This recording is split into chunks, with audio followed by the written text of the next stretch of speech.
Hello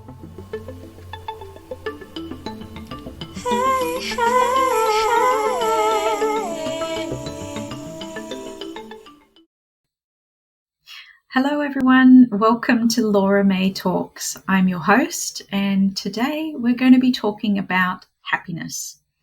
Happiness. Now, philosophers from many years gone by have talked about happiness in different countries across the world, but the two that I want to focus on to start with today, I suppose, is Aristotle and Zhuangzi.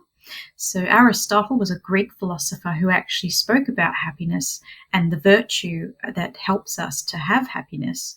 So virtue in itself is to be virtuous, yes, if you were to look it up in the dictionary, but Aristotle's focusing on virtue in the sense of to enjoy life, but not to be selfish. Now, Zhuangzi had a kind of a similar perspective, but I think it's a little bit more, I suppose, around nature and about getting in touch with being in the now. Zhuangzi talks about harmony in nature and happiness in its simplicity. So in the simplicity of life, so taking appreciation from the everyday. Now, for me, myself, I'd like to start by saying that for me, I've definitely found a lot of benefit in taking into account just anything that's in your life that you're grateful for. So gratitude, I think, has been a really massive component of my life, and having a sense of being in a good place, feeling myself, being my best self, I suppose, rather than a version of myself that is maybe not so great. So gratitude is certainly something I would recommend just from my own experience, and how it really has honed in my life on taking away, yeah, there are things going on that are outside of my control, but what is it I can focus on that I can be grateful for, whether it be the simple things of a morning coffee or a tea, to having someone beside you. Maybe you don't have that. Maybe it's about looking out the window and seeing a beautiful tree. I have that here at my own home, which is wonderful. It can be so many different things. It could be something bigger than that. I don't know. We are all unique in that way. But happiness, yeah, can be traced back a very long way in people's thinking. After philosophy, I feel like it became a bit more of a scientific approach once philosophers were the high thinkers of the world, and then one day science became, I guess, the more focused way of thinking for a time. Now it's kind of a mixture of many things, but going forward into thinking about science behind happiness, there's so many things about the science of happiness that I've learnt recently. I only want to share a couple with you. I hope that you find it beneficial like I did. Now, science in happiness can be anything from the relationships that we have through to the flow that we have in our life. And our flow, you might be like, okay, Laura, what is flow? Now, flow, if you look this up, it would talk about things like having creativity for yourself, having a purpose that is your drive. I suppose it could be anything from a small purpose to, for some people, maybe a higher purpose it could be. But in essence, it leads to what I will be talking about later around what Maslow called self-actualization. Happiness can be, I guess, gauged, measured, talked about in so many different ways, but I don't really want to focus on that here, because I just want to give a bit of an overview first of things I've learnt around happiness and the people that have perhaps helped us as a society to find what happiness can be for us, to see how to achieve it perhaps.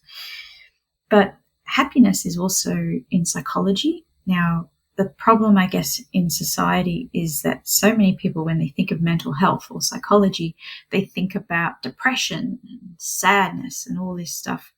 Now, there are people in the world who actually are put in charge of these things for the people in their society. So in one part of the world, I think it might be England, they talk about something to do with, I think it was sadness. There's a person to do with sadness. Whereas in another country, I think it might have been in Dubai, they talked about having somebody to actually focus on the happiness of their society. So I think language can be so important in the sense that if you focus on one thing, you might in fact be encouraging that rather than what you really want to be focusing on. So definitely, if you can, think about mental health. Happiness is certainly a great thing to focus on. Not always achievable straight away, and yes, it takes time, but happiness is so important for everybody. Why not strive for it, even if you're in a tough spot or even if you're going through a lot? Happiness is something that everyone in life should at least have some experience with, to have a fulfilling life, to reach their full potential. Happiness is not just about a feeling. The feeling, yes, is wonderful, but people who are chasing a feeling are going to be disappointed, because happiness is not about the feeling. The feeling comes after the fact. You need to find ways to be grateful for what is and to strive for what you want in your life. Take action. Take action and find what is it that brings you happiness. Happiness.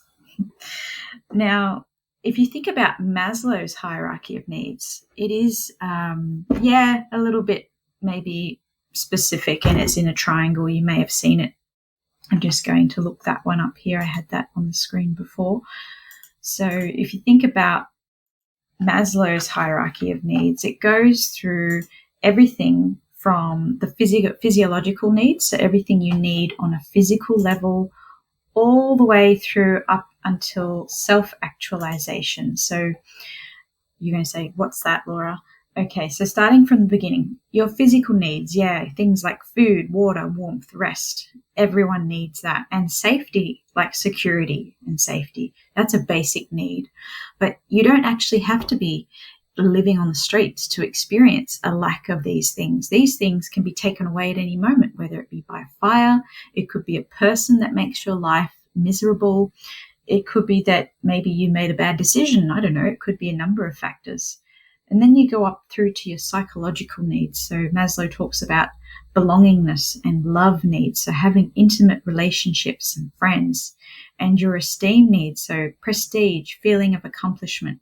So that's your psychological needs. So these things do tie into other people and achievement, which means you have to actually act, generally speaking, to get there, whether it be acting on creating a friendship, keeping a friendship, doing something that means something to you. It doesn't have to be big scale, but something that matters to you.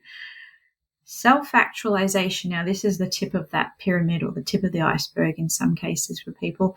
And this is, I guess, the ultimate achievement, is to reach achieving your full potential, whether it be like a literal creative activity like painting, singing, or it could be something else like making a podcast like this, for instance. We're not all going to sit at a piano and compose something like Beethoven, for instance. So self-actualization is, in essence, reaching your potential or achieving your full potential. So it doesn't mean that you're going to become the next world philosopher. It doesn't mean that you need to be the leader of some big society to achieve self-actualization. But at the end of the day, you have to be willing to reach for something that matters, reach for something that means something to you, not to somebody else, but to you.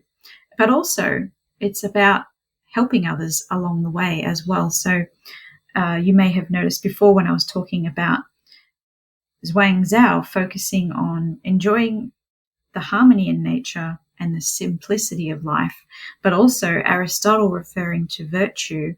And virtue, you might say, it sounds a bit religious, a bit too high and mighty, but you can be virtuous and still have flaws. To be virtuous is merely to be someone who aims high, someone with great morals, someone who wants to achieve something that matters, and not to be selfish. So it's not about not looking out for yourself, because you can have fun, enjoy your life, but you can still say, hey, I can see this person needs some help. I might go up and see if they need something. Do they need some food? They look like they've been sitting here for a while and they look quite unhappy, and I don't know, maybe they're homeless. Who knows? But it is not about being a martyr. You could be a martyr if you want to be, go for it if that's what you want to achieve. But to achieve happiness, you have to some extent, at some point, reach outside your own circle. And it could be small scale, it could be big scale. That's entirely up to you. But happiness also, I've been reading recently, can be about things like the way you move, the way you hold yourself, your posture. So if you are someone who sits there slouching all day, you're not going to feel great because your mindset is going to become quite negative. And it's proven in science that, in fact, our posture affects our mood and our brain. So think about maybe how you're moving next time. Another thing you could perhaps consider, just had to step away for a second and I'm back. So yeah, the way you move impacts your outlook, essentially. Everything from breathing through to posture and position. So next time you notice yourself perhaps slouching, taking those shallow breaths. We do live in a fast-paced world these days, and even myself, I have noticed that I tend to, when I'm really stressed, notice that I'm putting myself in all the wrong positions. It's just how the body works. And sometimes it's actually forcing yourself to do something a bit different to help lift yourself just that little bit to get over a difficult moment or get through the day.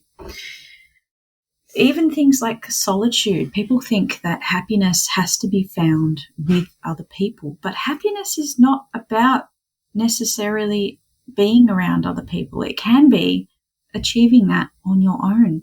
And the truth of the matter is, when it comes to happiness or love, which have similar, I guess, sides of the coin, in my experience, and certainly if you look it up, there's things that you'll find relatable to the two. But happiness and love both require you to be okay or happy or loving to yourself. Now, it's not about being obsessed with yourself. No, you could be if you want to be. That's totally fine. That's, you live your life, you do you. But it's actually about being okay with who you are, being comfortable in your own skin, whether it's your past, your present, or what you're working towards. And yeah, you do need to sometimes push yourself to strive for things, but you cannot really be happy if you cannot be okay with what is. So I've learnt that the hard way, to continually focus on what isn't and what should be means that you will never ever really achieve a sense of happiness, because you're always focusing on the negative, not focusing on what is actually going well and not being grateful for what you actually have. And you might be like, hey, Laura, I am grateful, but that's pretty harsh of a thing to think. But no, it's true. The language we use, even in our own brains, the way we talk to ourselves, has been proven to actually improve our mood if we speak kindly to ourselves. So happiness stems from how you view yourself, not just an outside view, but how you actually view yourself as an individual. Because others can view you in all kinds of ways, and sometimes it's true and sometimes it's just a perception. And the reality is, you have to be okay with you before anybody else comes into that picture. So solitude might be a helpful way of you finding that for yourself, whether it be taking yourself to a movie, sitting down, watching a sunset, having a nice cup of tea. It doesn't have to be anything big. Maybe it's just sitting home watching a movie by yourself because no one's home. But the essential criteria here is being okay in your own company, and even okay in the silence. So you don't always have to have things going on like watching that movie. Maybe you sit for a little while and just enjoy the quiet of the house. Maybe you actually just need to let your mind wander, to be creative, because that's part of the life that we as a society have lost to some extent. There are people who are very good at it, who have creativity in their day-to-day lives. And then there are people who just live the 9 to 5, what they have to do, whether it be their children, whether it be work, other responsibilities, family, friends. No judgment, of course, but this is the reality. We live in a world where there's so many expectations on us, and communication is at the touch of a button. You go to your smartphone, you go online. Anyone can reach you and have an expectation of you, or you might just have high expectations already for yourself. But that's actually not always realistic. And sometimes you need to sit back, take some deep breaths, not some shallow ones, and take time to dream. Take time to just be in your own company. And I can tell you from my own experience, when I've been through rough patches, I had to go back to time on my own, and I had to sometimes say no to people and not be present with my friends or family. Now that leads me to what I wanted to share about caring about what other people think. Now, caring about what other people think is sometimes necessary, but we do live in a world where it can go very extreme either way. So to care what other people think in a society is actually too much. So you can't be always aware of every single word that you say and be hypervigilant. If you live in that way, you're going to live in fear, live in a sense of like, oh, that's not right. Oh, that's not acceptable. That's politically incorrect, for instance. And I won't go into it, but the point being, we live in a world now where we're expected to watch every single little thing we say because we could offend somebody. But that's actually not a healthy way to live. It is actually healthy to disagree with people and to have moments where maybe things are not going to be the way everyone wants, but that's okay. We can be uncomfortable. Nothing's going to happen. It's just a moment of being uncomfortable, and that's okay. And if you argue with someone, that's all right. People argue. We'll get through it. You have to push on. These things have to happen in life to actually live a life rather than just exist for the sake of someone else's wants or for the sake of existence. We need to live a life, not just exist as people. But on the other hand, this is where it gets tricky. If you don't care about what anybody thinks at all, you're probably going to become a really selfish, self-centered person. And that's probably not a great way to live if you actually want to find happiness, because at the end of the day, you need to have people that you care about and have intimate relationships. And to have an intimate relationship requires us to care about some people's opinions. And that might be something that inspires you as a person as well to be the better version of yourself. So I've talked about a lot of things in this talk today about happiness. And I really hope that some of this has sparked some ideas for you guys to have a think about what it is that makes you as an individual happy. Or maybe you know someone who needs a bit of inspiration if they want to listen to this, or maybe it might spark you to go and read a book or listen to something else that you've thought of and haven't really touched. It's so important. We are in a time in society where the pace of life has gotten so high, so fast, so many expectations going on that we need to take a step back, go back to the simplistic things of taking a moment in the now, doing the breathing, not just shallow as we go throughout our day, and we forget that we're shallow breathing because we're so busy being busy that we don't notice anything going on around us. Put that screen down for a while, turn the screen off, spend some time with a loved one and talk to each other. Or maybe just sit in silence, whether it be with a loved one or on your own, and be with your animals, be in nature. Do something kind for yourself and for somebody you know. It is so important. Happiness is just in reach if you allow yourself to experience the moments that matter, rather than being so highly focused on achieving every single little thing. It will happen naturally if you take the time to just be in those moments, be creative as you can. If there's something that matters to you, go for it, definitely, but allow yourself to just be as well. Thank you so much, everyone, for listening. And until next time, that's it for today on Laura May Talks. Bye.